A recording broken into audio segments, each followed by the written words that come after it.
I'm Laura Maxwell from Fairview Mesaba Clinic. My role at the clinic is a behavioral health clinician, so I'm here to tell a story of how I really use the access to the ECHO project. I got called in a consult from our OB team for a mom that was pregnant who moved from Michigan to Hibbing that was on BUP.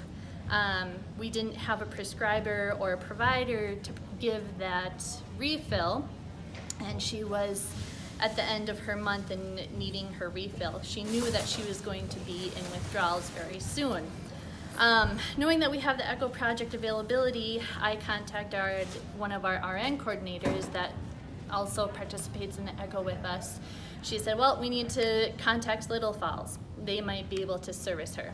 So we contacted the providers at the Little Falls that do the ECHO, and they said, you know, we might have some availability, but let's reach out to HCMC ECHO. So Little Falls connected with HCMC. HCMC said, you know what, there's a toxicologist in Duluth that's a lot closer than any of ours.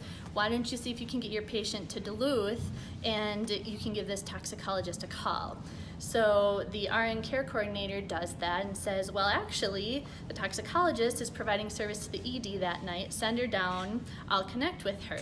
So this patient not only got access of care, but was able to avoid a pretty significant withdrawal being pretty early in her first trimester of her pregnancy. So she got care because of the connection that we've made through ECHO. I wouldn't have felt comfortable making those connections knowing who the top specialists were in our state, but because of this, I did.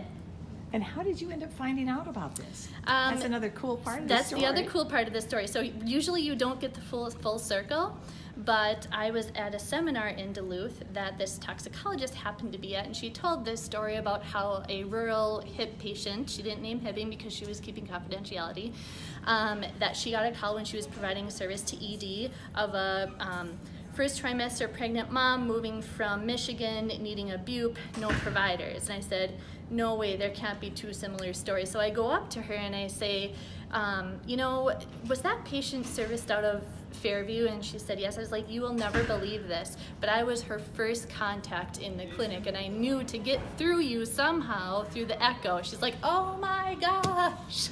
So it came first full circle. Yeah, and that's one of the great stories. I just love your telling it. So thanks for sharing it. Yeah. All right, Project ECHO. Project ECHO.